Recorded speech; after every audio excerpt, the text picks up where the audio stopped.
अगर मैं बात करूं फंडामेंटल राइट्स की, अगर मैं बात करूं फंडामेंटल राइट्स की, तो फंडामेंटल राइट्स जिसको हम लोग मौलिक अधिकार या इंग्लिश में कहते हैं ना फंडामेंटल राइट्स कहते हैं। ओके, तो अब क्या है कि ये चीजें है कहाँ पे हमारे पॉलिटी में, ये किस भाग में है, ये सारी चीजें जानना बहुत ही इम्पोर्टेंट हो जाता है। तो अगर मैं बात करूं तो फंडामेंटल राइट्स की, तो ये फंडामेंटल राइट्स संविधान के भाग 3 में आता है, जिसको हम लोग भारत का मैग्ना कार्टा की संज्ञा दी गई है। ठीक है, रीजन क्या है इसमें?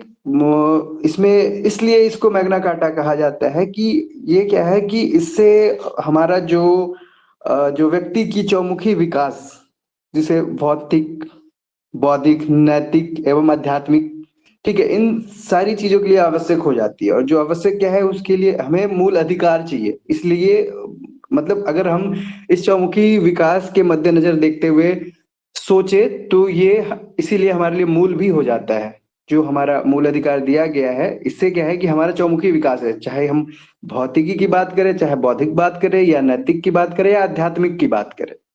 करेक्ट। तो अगर हम इसकी बात करें बेसिकली, तो अब हम अगर इस पे स्टार्ट करते हैं तो ये चीजें आई कहाँ से? ठीक है, तो अगर हम बात करें तो 1931 में कराची अधिवेशन में वल्लभ भाई पटेल ने कांग्रेस के घोषणा पत्र में मूल अधिकारों की मांग की थी। ठीक है, तो अगर हम बात करते हैं कि भाई ऐसा है कि एक सेकेंड, अगर हम बात करें आपका कि मूल अधिकार का बात सबसे पहले किसने किया था, तो आपको ये जानना बहुत जरूरी है कि ये कब हुआ था। तो 1931 के जो आईएनसी का अधिवेशन हुआ था उसमें सरदार भाई पटेल, या वल्लभ भाई पटेल कह लें, पटेल जो हैं, सरदार वल्लभ भाई पटेल ने इनका इसका अधिक मूल अधिकारों का मांग किया था। ठीक है, और अगर बोला जाए कि मूल अधिकार का प्रारूप किसने बनाया था, तो मूल अधिकार का प्रारूप जो है वो बनाए थे जवाहरलाल नेहरू ने। ठीक है, अगर प्रारूप की बात करें तो वो बनाए थे जवाहरलाल नेहरू ने। ठीक है, तो अब अगर देखें तो एक बात बताए कि मांग जो किए थे वल्लभ भाई पटेल।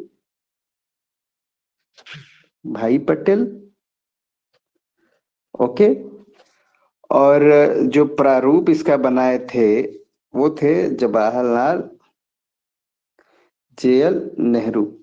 ओके, थोड़ा ये समझने में दिक्कत होगा, राइटिंग का थोड़ा सा यहाँ पे इशू हो जा रहा है। ठीक है, बट होपफुली आगे हम लोग इसको क्लियर करेंगे। ओके, तो अब अगर हम बात करें तो अब आते हैं आखिर ये चीजें है क्या। ठीक है, मौलिक अधिकार है क्या, इसे देखना कैसे है, समझना कैसे है ना। तो मौलिक अधिकार क्या था कि पहले जो मौलिक अधिकार थे हमारे वो थे 7। ठीक है, हमारे जो सबसे पहले जो मौलिक अधिकार थे वो थे 7 मौलिक अधिकार हुआ करते थे हमारे। ठीक है, सबसे पहले था 7 हमारे फंडामेंटल राइट्स। अब कितने हैं? 6 फंडामेंटल राइट्स। तो एग्जाम में क्या होते हैं कि क्वेश्चन आते हैं बेसिकली कि कितने हमारे फंडामेंटल राइट्स। तो फंड जो हमारा जो मौलिक अधिकार है, वो हमारा मौलिक अधिकार अभी 6 है, लेकिन जब अगर पहले बात करें मतलब कि 1978 से पहले, ठीक है, तो हमारे हमारे जो मौलिक अधिकार थे वो थे 7। ठीक है, तो भाई सवाल होता है कि पहले 7 थे अब 6 हैं, ऐसा क्यों, क्या हुआ, जो घट गई चीजें है ना। तो 1978 में जब 44 अमेंडमेंट हुआ था, 44वां संविधान संशोधन हुआ था, उसमें जो एक संपत्ति का अधिकार था उसको हटा दिया गया। तो जब उसको हटा दिया गया तो उसको हटाने के बाद जो है हमारे पास बचे कितने? 6। ठीक है, टोटल अगर बात करें तो पहले क्या था हमारे पास? समानता का अधिकार, स्वतंत्रता का अधिकार, शोषण के विरुद्ध अधिकार, धार्मिक स्वतंत्रता का अधिकार, संस्कृति एवं शिक्षा संबंधी अधिकार, और संवैधानिक उपचारों का अधिकार, और एक था जो कि संपत्ति का अधिकार, जिसे हटा दिया गया। ठीक है, तो अब हम बात करेंगे पूरी चीजों का। तो जैसा मैंने बताया कि ये क्या है कि आपका जो है फंडामेंटल राइट्स, ये हमारे संविधान के भाग 3 में है। आर्टिकल जो है ये हमारा है 12 to 35 में, करेक्ट। 12 से 35 के बीच में ये आपका फंडामेंटल राइट्स आता है। एक सेकेंड,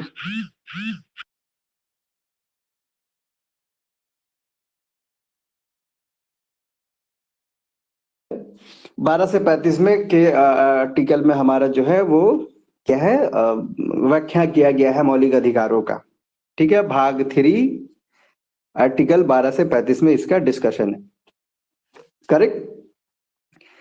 अब हम क्या है कि अब इसको समझते हैं डीपली कि क्या है, कैसे चीजें कैसे होती है सब कुछ। ठीक है, सीरीज वाइज समझेंगे हम लोग कौन कौन सा हमारा मौलिक अधिकार है, क्योंकि समझना बहुत जरूरी है। रीजन क्योंकि ये अधिकार हमारे लिए मौलिक या मूल इसलिए हो जाता है क्योंकि हमारा इससे क्या है, चौमुखी विकास है ना। अगर हम लोग भौतिकी की बात करें या बौद्धिक की बात करें या नैतिकता की बात करें या आध्यात्मिक की बात करें, है ना। तो इस हिसाब से अगर हम बात करते हैं तो पहला क्या है कि हमारा जो पहला अधिकार है वो है हमारा समता का अधिकार।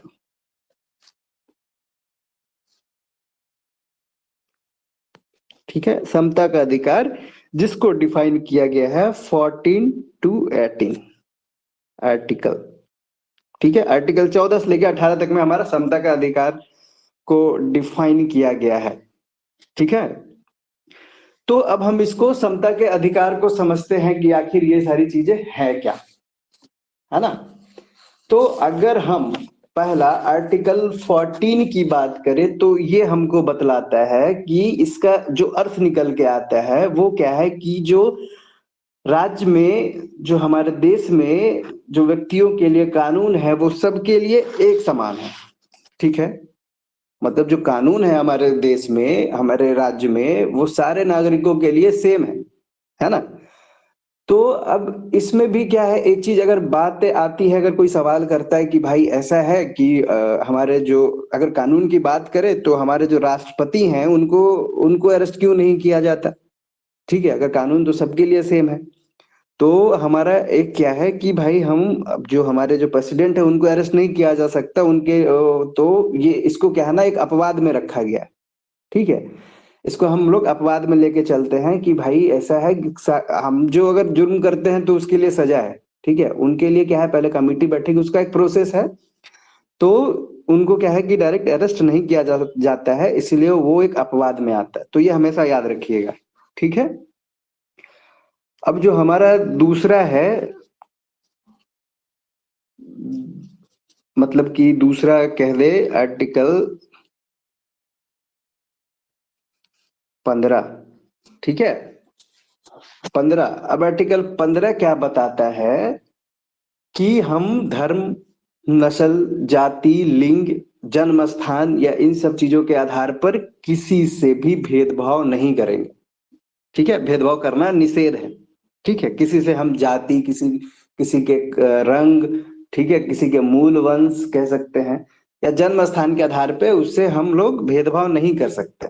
ठीक है, अब इसमें क्या है कि इसमें भी एक अपवाद है। अब अगर अपवाद ये है इसमें कि अब क्या है, इसमें अपवाद ये है कि भाई अब क्या है कि कुछ SC ST को रिजर्वेशन मिलती है गवर्नमेंट से, लड़कियों को रिजर्वेशन मिलता है, तो वहां पे क्या है कि जाति की बात करें या लिंग की बात करें वहां पे डिस्क्रिमिनेशन होती है। बट क्या है, इसको हम लोग अपवाद मानते हैं। ठीक है, धर्म के आधार पे या ETC कर देते हैं यहाँ पे, किसके आधार पे आप वो चीज नहीं कर सकते। ओके, अब क्या है कि नेक्स्ट हमारा जो है वो है आर्टिकल 16। ठीक है, हमारा जो है नेक्स्ट आर्टिकल 16 है। और 16 क्या है कि वो बताता है हमको कि लोक नियोजन के विषय में अवसर की समता, यानी कि ऐसा है कि आप अगर आर्टिकल 16 की बात करें तो राज्यों के अधीन किसी भी पद, ठीक है, किसी भी पद या नियोजन पे नियुक्ति से संबंधित विषयों में सभी नागरिकों के लिए समान अवसर मिलेंगे। उससे क्या है कि भेदभाव नहीं करेंगे। ठीक है, कि वो रिजर्वेशन कैटेगरी में आते हैं तो उनके लिए ये चीजें नहीं है, ये मतलब कि रिजर्वेशन अनरिजर्व है तो इनके लिए ये है। तो ये क्या है ना कि यहाँ पे भेदभाव नहीं है। तो बेसिकली ये बीपीएससी में रिपीटेड क्वेश्चन है कि लोग आर्टिकल 16 क्या है, तो इसको हमेशा दिमाग में रखिएगा कि ये है आपका लोक नियोजन के विषय में अवसर की समता। यानी कि आप पे वहां पे नियुक्ति में अगर राज्य के द्वारा जो भी नियुक्तियां निकाली गई है या नियोजन है कुछ वैसा, तो उसमें क्या है कि आपको वहां पे भेदभाव नहीं किया जाएगा। ठीक है, अब क्या है कि हम बात करेंगे आर्टिकल 17 की बात करेंगे। ओके, तो आर्टिकल 17 में क्या है कि यहाँ पे बताया जाता है कि अस्पृश्यता, ठीक है, अनटचबिलिटी का अंत। ठीक है, कि यहाँ पे क्या होगा आपका कि अनटचबिलिटी के उन्मूलन के लिए इसे दंडनीय अपराध घोषित किया गया है। कि कहते हैं ना कि छुआछूत वाली चीजें है ना, कि वो चीजें रोकी गई है कि अगर ऐसा कहीं होता है तो उस पे कार्रवाई की जाएगी। ठीक है, तो ये भी बीपीएससी में रिपीटेड क्वेश्चन है।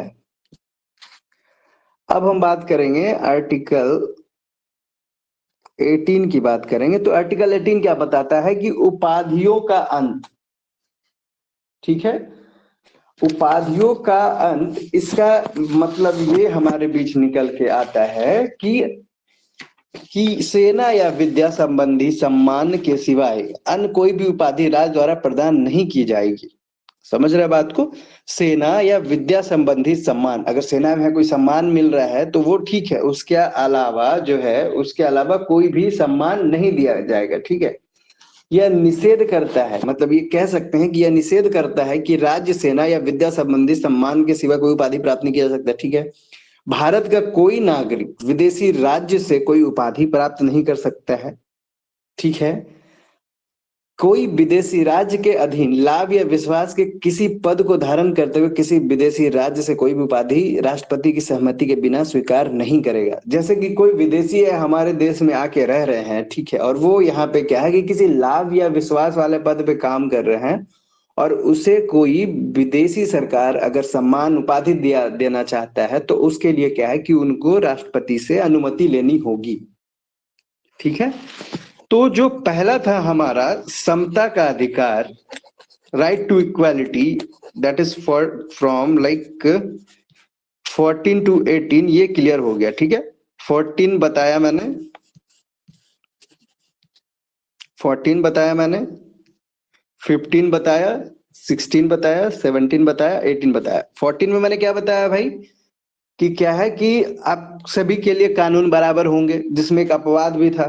ठीक है, 15 में क्या बताया था कि धर्म, जाति, लिंग या जन्म स्थान के आधार पर भेदभाव नहीं किया जाएगा। इसमें भी एक अपवाद था कि भाई जो रिजर्वेशन मिलती है लड़कियों को या रिजर्व कैटेगरी के स्टूडेंट्स को, तो वो क्या है अपवाद है, उसको हम लोग इसमें नहीं देखेंगे।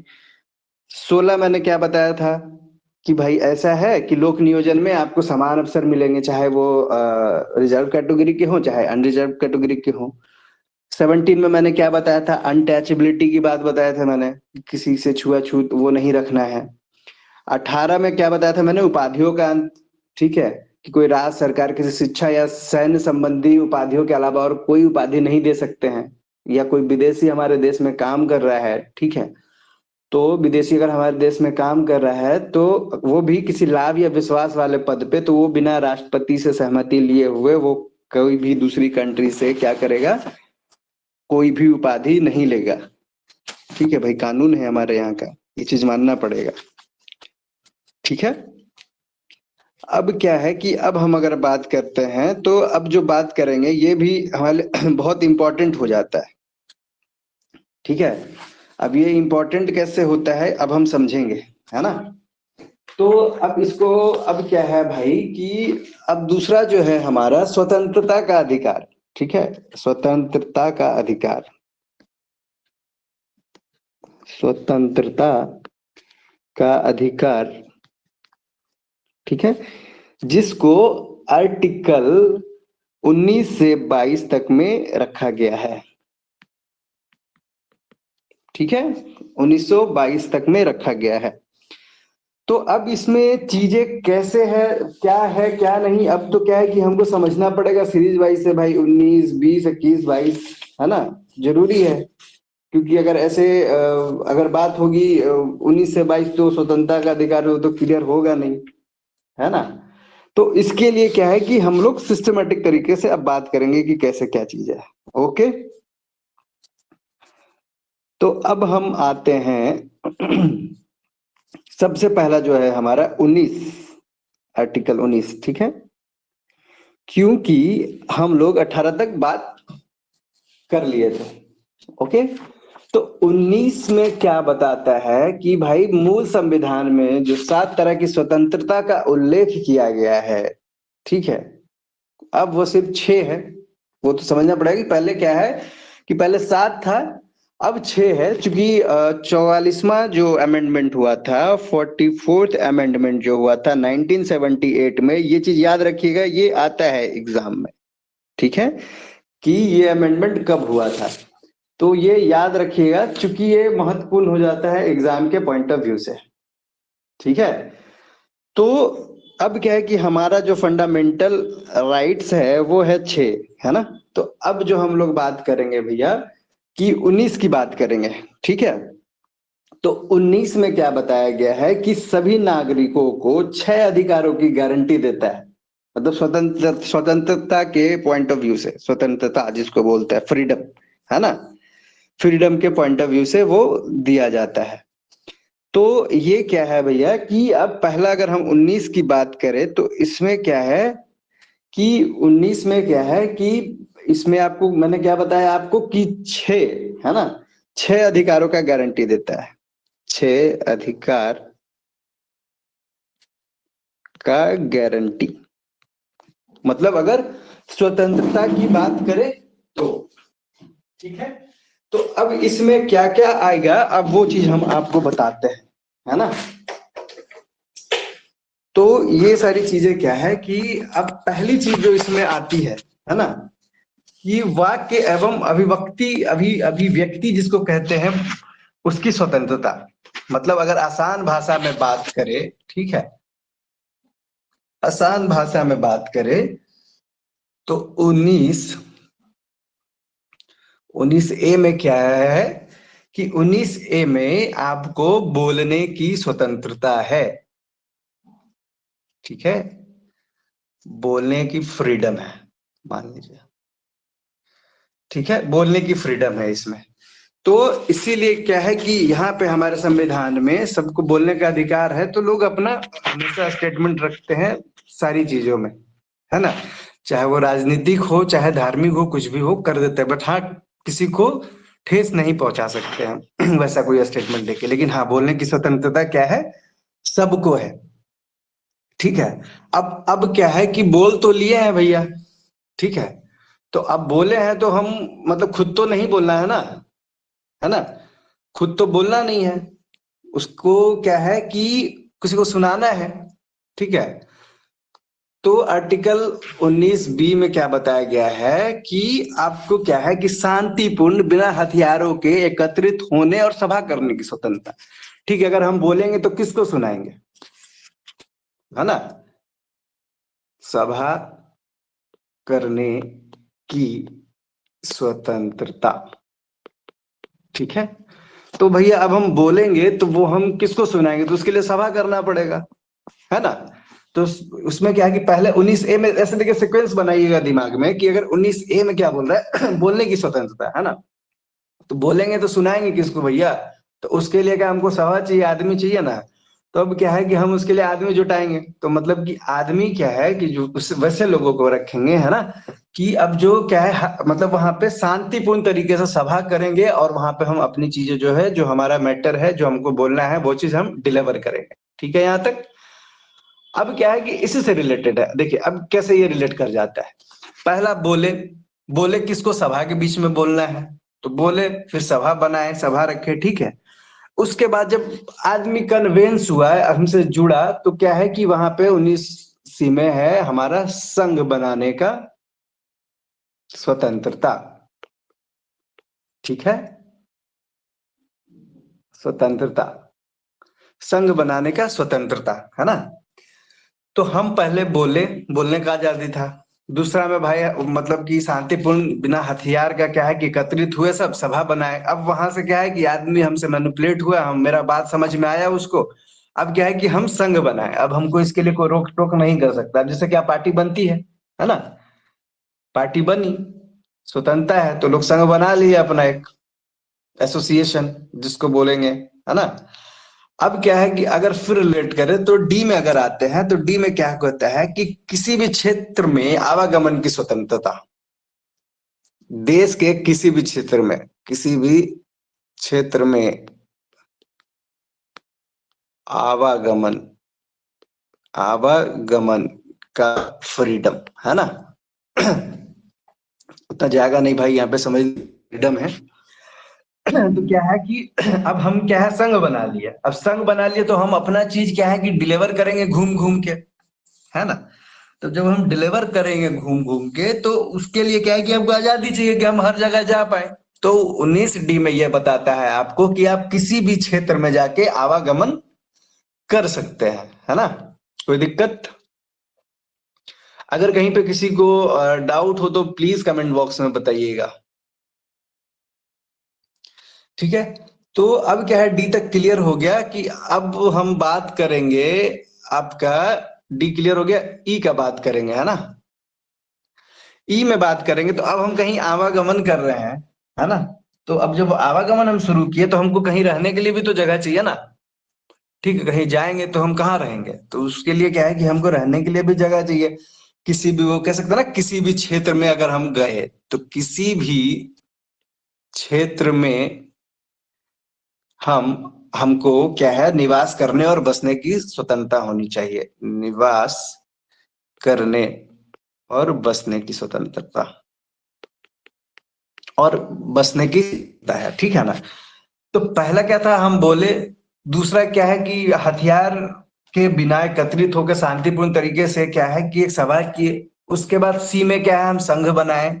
संघ बनाने के बाद क्या है कि हम आवागमन के लिए हम स्वतंत्रता है वहां पे। ई में क्या है कि हमको कहीं निवास चाहिए, किसी भी क्षेत्र में गए तो हमको निवास चाहिए रहने के लिए, है ना।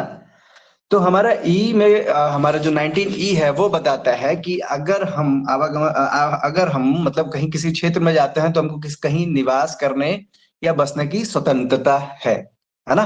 ये हमारा फंडामेंटल राइट्स हो जाता है। ई के बाद जो आता है हमारा एफ, ठीक है।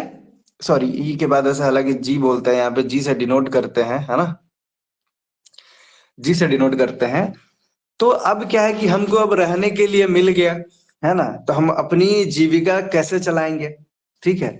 तो हम कहीं भी किसी क्षेत्र में जाते हैं, है ना, किसी भी क्षेत्र में जाते हैं तो वहां पे हमको अपना क्या है कि जीविका चलाने के लिए कोई व्यापार, ठीक है, व्यापार या कहीं कुछ जीविका चलाने जो कोई रोजगार हो उसको करने की स्वतंत्रता होनी चाहिए, ठीक है। तो ये हमारा फंडामेंटल राइट है कि कहीं हम जाते हैं तो व्यापार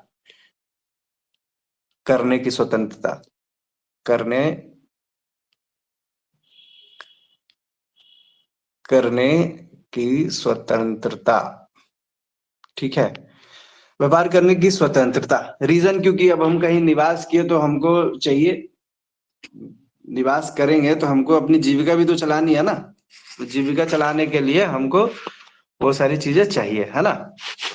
व्यापार करने का स्वतंत्रता चाहिए।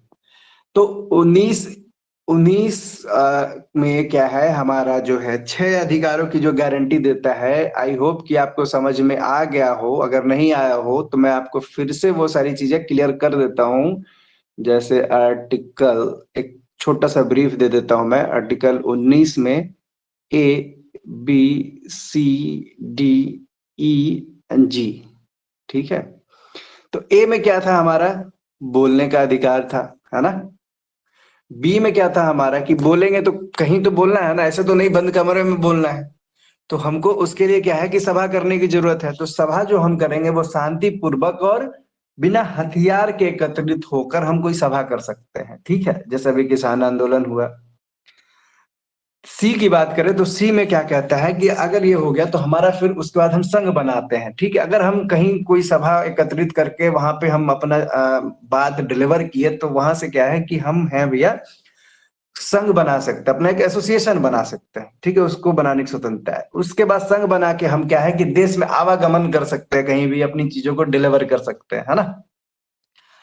उसके बाद अगर हम कहीं देश में गए तो वहां पे रहने के लिए चाहिए तो निवास वहां करने की स्वतंत्रता, ठीक है। अब निवास की तो जीविका चलाना है तो जीविका चलाने के लिए वहां व्यापार करने की स्वतंत्रता।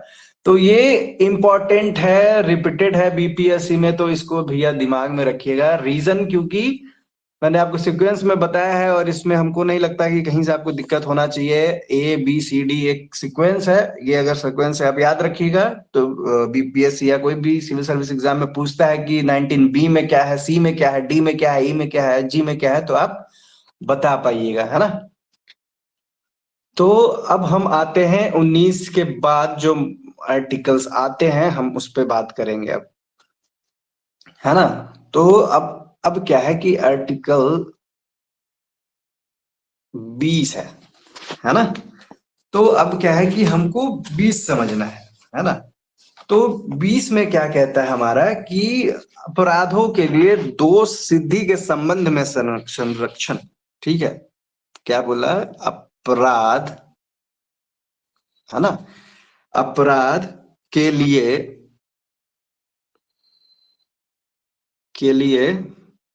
दोष सिद्धि, इसको हम क्लियर करेंगे। थोड़ा सा डिफिकल्ट हो जा रहा होगा लैंग्वेज समझने में, लेकिन होपफुली हम इसको क्लियर करेंगे। दोष सिद्धि के संबंध में संरक्षण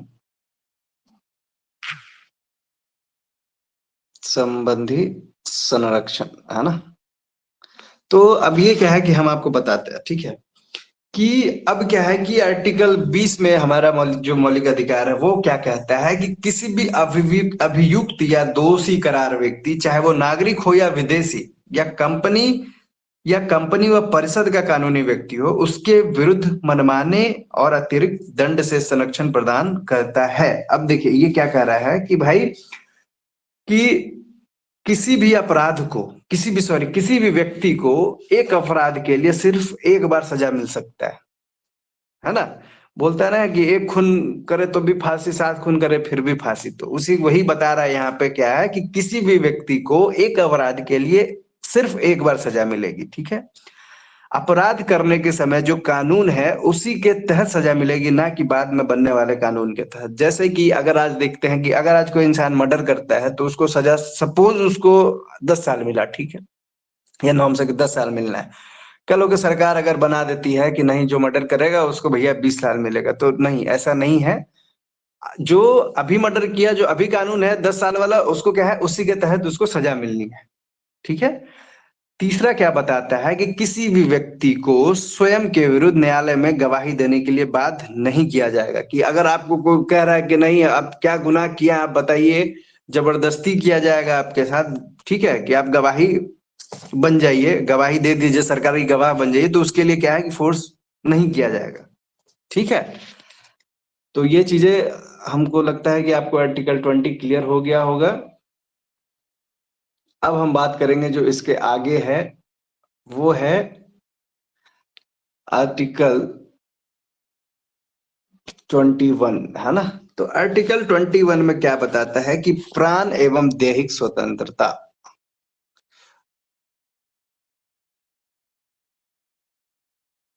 दैहिक स्वतंत्रता, है ना। तो प्राण एवं दैहिक स्वतंत्रता में क्या कहता है कि किसी भी व्यक्ति को विधि द्वारा स्थापित प्रक्रिया के अतिरिक्त उसके जीवन और व्यक्तिगत स्वतंत्रता के अधिकार से वंचित नहीं किया जा सकता है, ठीक है। कि इसमें मतलब कहने का मतलब यह है कि ऐसा है कि किसी भी व्यक्ति को, है ना, किसी भी व्यक्ति को उसके प्राण या दैहिक स्वतंत्रता से विधि द्वारा स्थापित प्रक्रिया के अनुसार ही वंचित किया जाएगा, अन्यथा नहीं, ठीक है। अगर कोई चाहेगा कि प्राण दाह कर दे तो वो चीज नहीं कर सकते, है ना, उसे वंचित किया नहीं जा सकता, ठीक है। अब आएंगे हम, अब जो हम आएंगे इसके बाद जो कि हमारे बहुत महत्वपूर्ण हो जाता है, आर्टिकल 22, आर्टिकल 22 है ना। तो आर्टिकल 22 में क्या कहता है कि कुछ दशाओं में गिरफ्तारी और निरोध में संरक्षण। ठीक है, एक सेकेंड। कुछ दशाओं में, कुछ दशाओं में आपका क्या है कि कह रहा है आपका कुछ दशाओं में गिरफ्तारी, गिरफ्तारी और निरोध में संरक्षण, निरोध में संरक्षण। ठीक है, तो इसका क्या मतलब है कि अब हम जैसे देखिए आपको हम बताते हैं, है ना, कि इसमें जो बताया जा रहा है आर्टिकल 22 में, है ना, तो आर्टिकल 22 में क्या कह रहा है कि किसी भी व्यक्ति को गिरफ्तारी एवं निरोध से संरक्षण प्रदान करता है। हिरासत बेसिकली दो तरीके का होता है, अरेस्ट, ठीक है, एक दंड विषयक और निवारक। ठीक है, तो दंड विषयक हिरासत की अगर बात करें तो एक व्यक्ति को दंड देती है जिसमें अपराध स्वीकार कर लिया है। ठीक है, जो अपराध स्वीकार कर लिया है उसको दंड दिया जाता है, वो है क्या, दंड विषयक, है ना। समझिए ये चीज को, देखिए ये चीज से क्या है कि कॉन्सेप्ट थोड़ा क्लियर होगा, चीजें क्लियर होगी, है ना। ये है 22 लिखा हुआ अपना, एक सेकेंड, आर्टिकल 22 है ना। अब क्या है कि हम इसमें जो बात कर रहे थे कि एक होता है दंड विषयक हिरासत, दंड विषयक हिरासत, है ना, और जो एक और होता है वो क्या होता है भैया कि निवारक। ठीक है, अब एक हो गया ये, दो हो गया निवारक। ठीक है, तो दंड विषयक में हम आपको क्या बताएं कि ऐसा है, दंड विषयक में क्या है कि एक व्यक्ति को दंड दिया जाता है जो क्या है अपराध स्वीकार कर लिया, ठीक है, और अदालत में उसे दोषी ठहराया जा चुका है। ठीक है, और निवारक जो ये दूसरा है आपका, निवारक हिरासत जो है वो क्या है कि बिना सुनवाई के अदालत में दोषी ठहराया गया है। ठीक है, तो उसका उद्देश्य किसी भी व्यक्ति को पिछले अपराध पर दंडित ना कर भविष्य में ऐसे अपराध ना करने की चेतावनी देने जैसा है। इस तरह निवारक हिरासत केवल शक के आधार पर ऐतिहासिक है। ठीक है, तो क्या है कि आपका दंड निवारक जो है कि उसमें क्लियर है, वो उसमें जो अपराध है वो मान लिया गया है, उसको सजा मिल गया। ठीक है, जो निवारक में क्या है कि शक के आधार पर बोला गया है, उसको शक के आधार पर अरेस्ट किया गया है, लेकिन उसको फिर समझा बुझा के, है ना, समझा दिए और उसको आगे ना ऐसा करने की चेतावनी दे के उसे रिहा कर दिया गया। ठीक है, आर्टिकल 22 क्लियर है। अब हम इसके आगे जो है उसका बात करेंगे, वो है आर्टिकल 13। चूंकि हमारा क्या है, आर्टिकल 1922 जो था हमारा स्वतंत्रता का अधिकार, यानी कि 19 से 22 में जो था स्वतंत्रता का अधिकार, है ना, वो हम बता दिए। 19 समझ में आ गया होगा, है ना। 19 में बताए थे 6 तरह का आपको जो अधिकारों की गारंटी देता है ना। 20 में जो हम आपको बताए थे अपराधों के लिए दोष सिद्धि के संबंध में संरक्षण। 21 में मैंने आपको बताया प्राण एवं दैहिक स्वतंत्रता का संरक्षण, और 22 में जो मैंने बताया कि कुछ दशाओं में गिरफ्तारी और निरोध में संरक्षण, जो आपका था दंड, दंड वाला हिरासत, और एक था निवारक, है ना, दंड विषयक हिरासत और एक था निवारक हिरासत।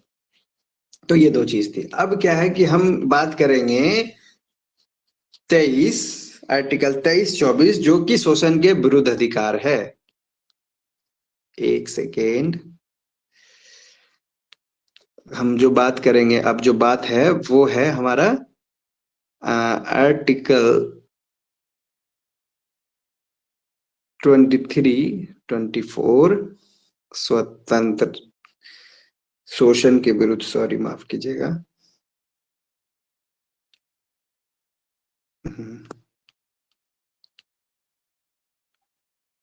शोषण के विरुद्ध, है ना। तो ये हमारा क्या है कि शोषण के विरुद्ध के अधिकार की बात करेंगे हम लोग। ठीक है, सॉरी।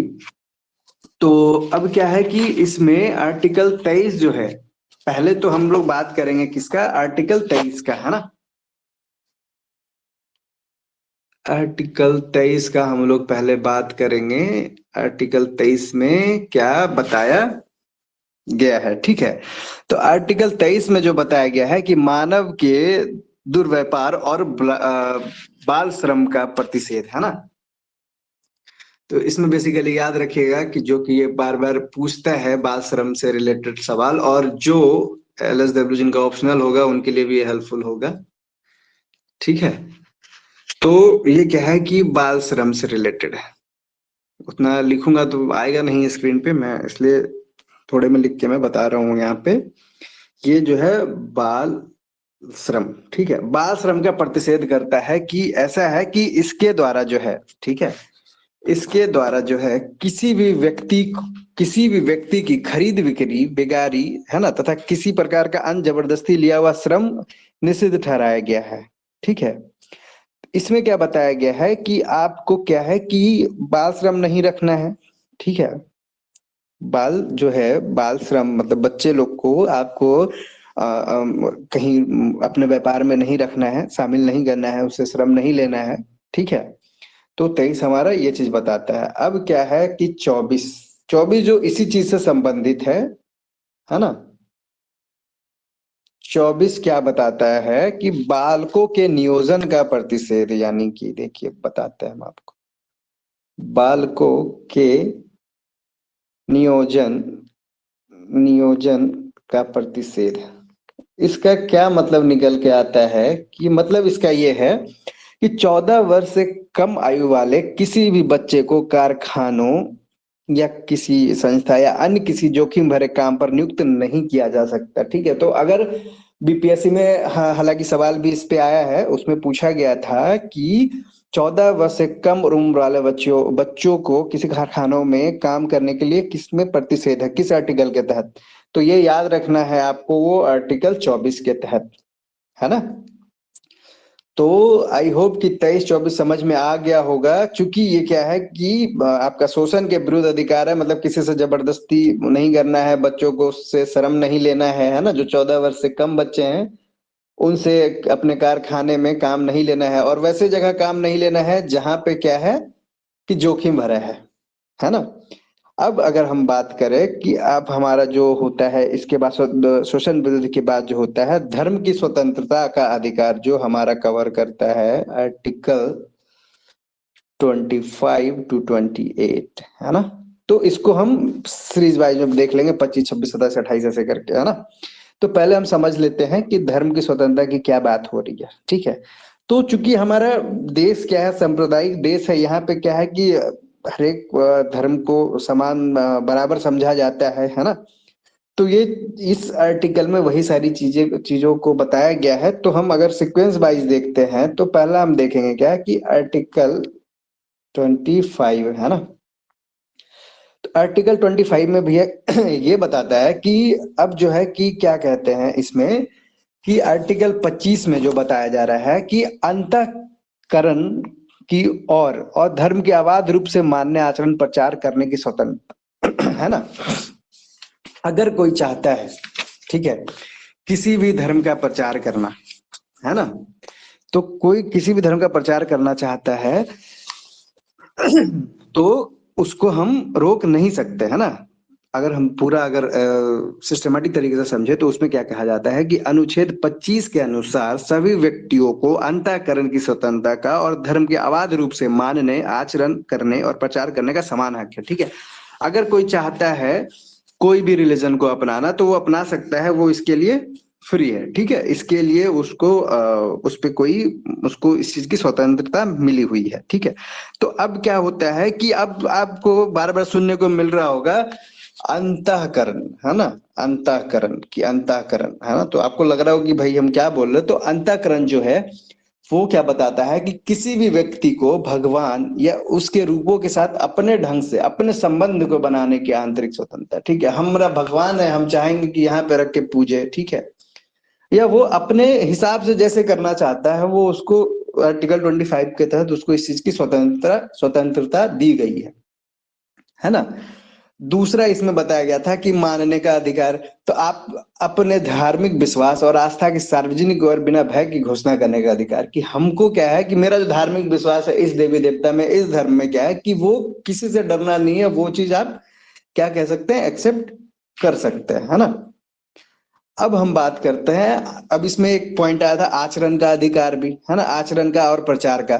तो आचरण क्या है कि आचरण के अधिकार में क्या बताया जाता है कि धार्मिक पूजा या परंपरा समारोह, ठीक है, या अगर आप कहते हैं ना कि उसमें प्रदर्शन करना है, यानी कि जगराता या जो भी इस तरह की चीजें होती है ना, तो अगर इन सब चीजों करना आप चाहते हैं, अपने परंपरा को अपनी जैसे प्रेजेंट करना चाहते हैं, कोई समारोह करना चाहते हैं, तो ये हो गया आचरण का अधिकार, कि इसमें आपको अधिकार है कि आप ये सारी चीजें कर सकते हैं, है ना।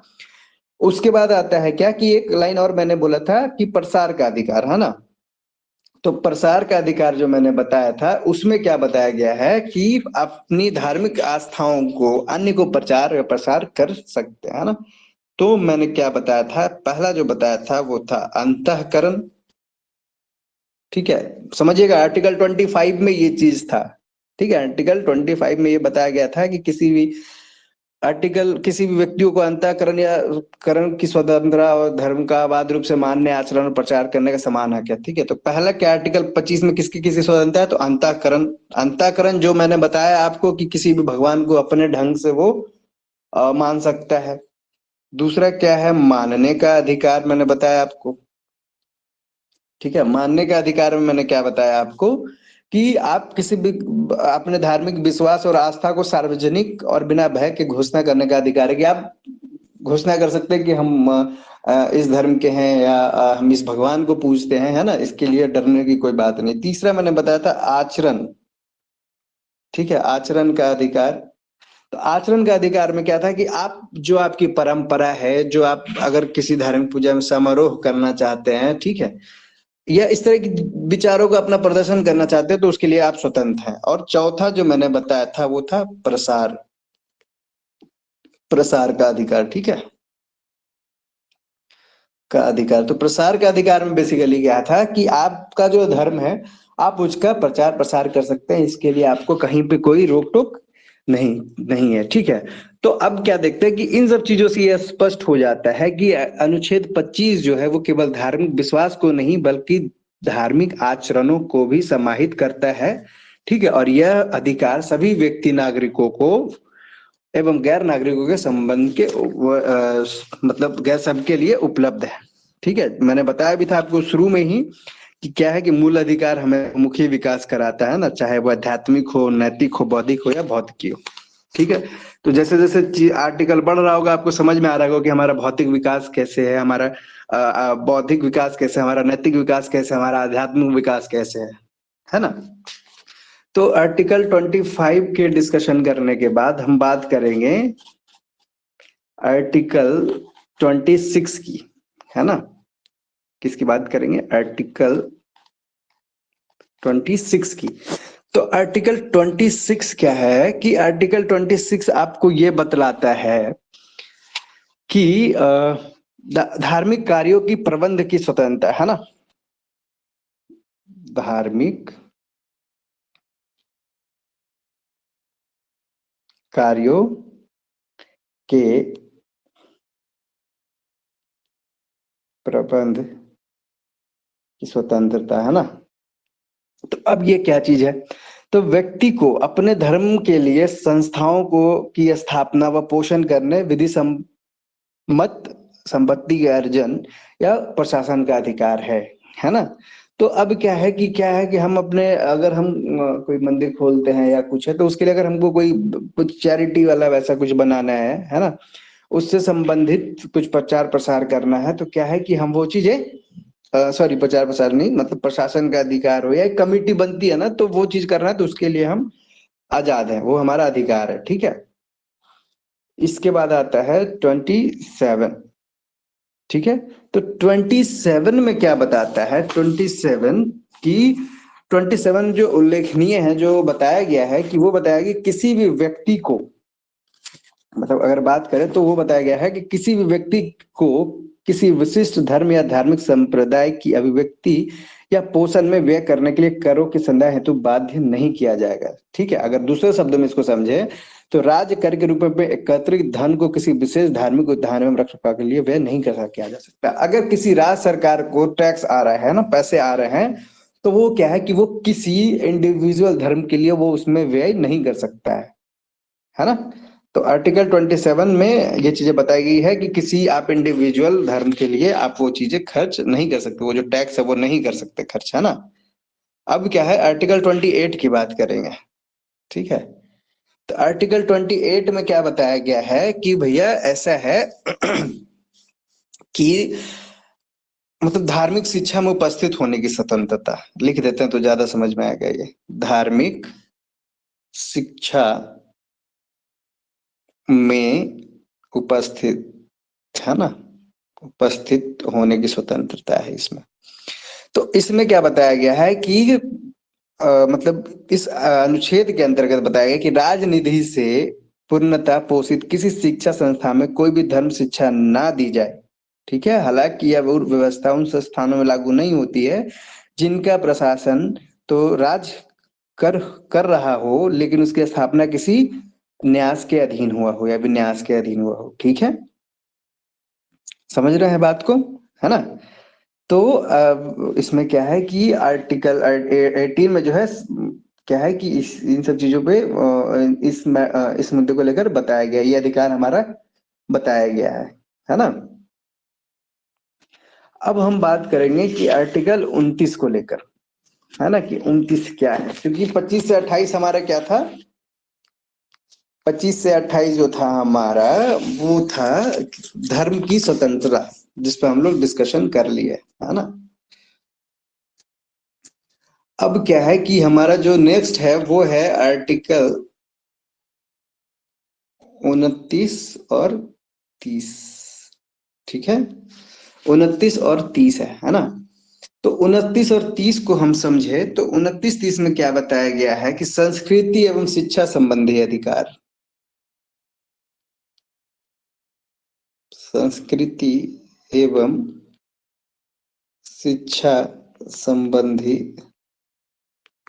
अधिकार, है ना, उसमें यह बताया गया है। तो अब इसमें कैसे क्या चीजें डिफाइन किया गया है कि अगर हम पहला बात करें कि आर्टिकल 29 की सिर्फ, है ना, आर्टिकल 29 की सिर्फ बात करें तो इसमें क्या बताया जाता है कि ऐसा है कि अल्पसंख्यक वर्गों के हितों का संरक्षण।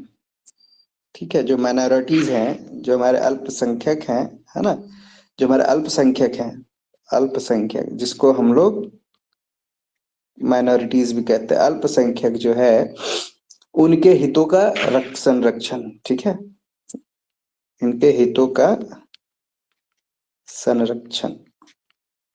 तो इसमें क्या चीज है, देखिए, कोई भी अल्पसंख्यक वर्ग, है ना, कोई भी अल्पसंख्यक वर्ग अपनी भाषा, लिपि और संस्कृति को सुरक्षित रख सकता है और केवल भाषा, जाति, धर्म और संस्कृति के आधार पर और किसी भी सरकारी शैक्षणिक संस्था में प्रवेश से उसको नहीं रोका जा सकता। ठीक है, कोई अल्पसंख्यक है, ठीक है, अगर हम समझते हैं ऐसा, तो कोई अल्पसंख्यक है, उसको क्या है कि वो अपना धर्म, अपना जाति या संस्कृति को सुरक्षित रखता है और वो मतलब कहते हैं कि उसी भाषा, जाति, अधिकार पर वो अधिकार आधार पर वो अगर किसी सरकारी संस्था में प्रवेश करना चाहता है तो उसको कोई रोक नहीं सकता है। मतलब अल्पसंख्यकों के हितों का संरक्षण किस अनुच्छेद के तहत आता है, तो 29 में आता है। ठीक है, अब बात करेंगे जो इसके बाद है वो है 3030, है ना। इसमें क्या बताया गया है कि शिक्षा संस्था की स्थापना, संस्थानों की स्थापना, है ना, शिक्षा संस्थानों की स्थापना और अल्पसंख्यक वर्गों का अधिकार, है ना। तो इसमें क्या गया है कि कोई भी अल्पसंख्यक वर्ग अपनी पसंद की शैक्षणिक संस्था चला सकता है और सरकार उससे अनुदान देने में किसी भी तरह का भेदभाव नहीं करेगी। देखिए, अगर कोई अल्पसंख्यक है, ठीक है, वो क्या है कि अपनी पसंद का कोई शैक्षणिक संस्था चलाना चाहता है, चाहे वो म्यूजिक हो, चाहे अपना कुछ से भी रिलेटेड, ठीक है, अपना पेंटिंग कुछ भी वो चलाना चाहता हो, तो उसमें क्या है कि सरकार उसको अगर उसको अनुदान चाहिए सरकार से, वो अपना प्रपोजल देता है ना, सरकार बिना भेदभाव किए उसको वो अनुदान देगी। ठीक है, तो 29-30 लगभग क्लियर हो गया है ना। अब हम बात करेंगे 30 के बाद जो आता है। ठीक है, बेसिकली 30 के बाद 31 आता है जो कि हमारे संपत्ति का अधिकार था। ठीक है, आर्टिकल 31 आता है जो हमारा, हम बताए थे आपको कि 44th अमेंडमेंट में 1978, ठीक है, जो 1978 में हुआ था 44 अमेंडमेंट, इसके तहत आर्टिकल 31 जो कि संपत्ति का अधिकार था उसको हटा दिया गया। तो याद रखिएगा, ये पूछता है कि संपत्ति का अधिकार कौन से संविधान संशोधन में हटाया गया, या वो संविधान संशोधन जो 44 है ये कब हुआ था, तो 1978 में। तो ये क्या है कि ये चीज याद रखिएगा, है ना। अब हम लोग जो है, अब हम लोग बात करेंगे 32 के बारे में।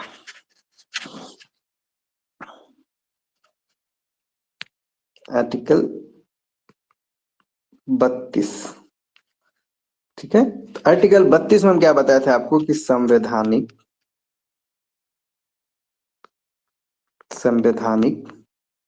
उपचारों का अधिकार, उपचारों का अधिकार, ठीक है, संवैधानिक उपचारों का अधिकार बताया गया था। तो ये संवैधानिक उपचार क्या है कि अब इसमें जो है कि ये क्या है कि संवैधानिक उपचारों का अधिकार जो है, पहले ये चीज समझ लीजिए कि देखिए सवाल आता है कि संवैधानिक उपचारों का के अधिकार का जो जो हमारा मौलिक अधिकार है, इसको संविधान की आत्मा किसने कहा था। ठीक है, तो ये चीज समझ लीजिए कि इस जो आर्टिकल 32 में आता है संवैधानिक उपचार का अधिकार, इसको जो है भारत की आत्मा जो है, आत्मा जो बोले थे BM राव, एक सेकेंड भीमराव अंबेडकर के लिख देते हैं। भीम राव अंबेडकर ने, अंबेडकर जी ने बोला था कि ये क्या है कि हमारे संविधान की आत्मा है। ठीक है, तो आर्टिकल 32 में, सॉरी 32 में जो बताया गया है वो क्या बताया गया है कि इसके अंतर्गत मौलिक अधिकारों को प्रवर्तित करने के लिए समुचित कार्रवाई द्वारा उच्चतम न्यायालय में आवेदन करने का अधिकार प्रदान किया गया है। इस संदर्भ में सर्वोच्च न्यायालय, ठीक है, पहले मैं क्या बोला उच्चतम न्यायालय, अब मैं क्या बोल रहा हूँ सर्वोच्च न्यायालय, सर्वोच्च न्यायालय की तरह 5 तरह के समादेश निकालने की शक्ति प्रदान की गई है जिसको रीट कहते हैं, है ना। तो ये क्या है कि इसमें क्या है, संवैधानिक उपचारों का अधिकार में क्या बताया कि अगर आपके किसी भी मौलिक अधिकारों का हनन होता है तो आप क्या है कि उच्च न्यायालय, ठीक है, उच्च न्यायालय या आप उच्चतम न्यायालय, ठीक है, आप वहां पे अपना एक क्या कहते हैं, अपना आप आवेदन दे सकते हैं। इसके तहत मतलब इस संदर्भ में क्या है कि सर्वोच्च न्यायालय के पास अधिकार है रीट निकालने का, है ना। तो रीट है 5 रीट्स हैं। ठीक है, ये चीजें क्या है ये मैं आपको नेक्स्ट वीडियो में बताऊंगा, है ना। इसके अलावा भी बहुत सारी चीजें हैं कि कुछ आर्टिकल्स क्या हैं कि जो हमारे इमरजेंसी के टाइम में रद्द कर दी जाती है, वो नहीं इम्प्लीमेंटेड होता है ना। तो वो सारी चीजें मैं क्लियर करूंगा। रीट है, रीट के बारे में जो 5 रीट है मैं उसको डिफाइन करूंगा, है ना। और इसके अलावा जो संविधान संशोधन हुआ और उसमें कुछ लाया गया, नया कुछ लाया गया, जैसे अगर हम बात करेंगे कि आर्टिकल 21 में कुछ चीजें लाई गई है ना, कि ये शिक्षा का अधिकार या कुछ ऐसा आया है, तो वो सारी चीजें मैं आपको नेक्स्ट वीडियो में बताऊंगा। और ये वीडियो आपको कैसा लगा आप जरूर कमेंट करके बताएं, है ना। और अगर कोई क्वेरी हो तो आप कमेंट बॉक्स में डाल सकते हैं। Thank you so much.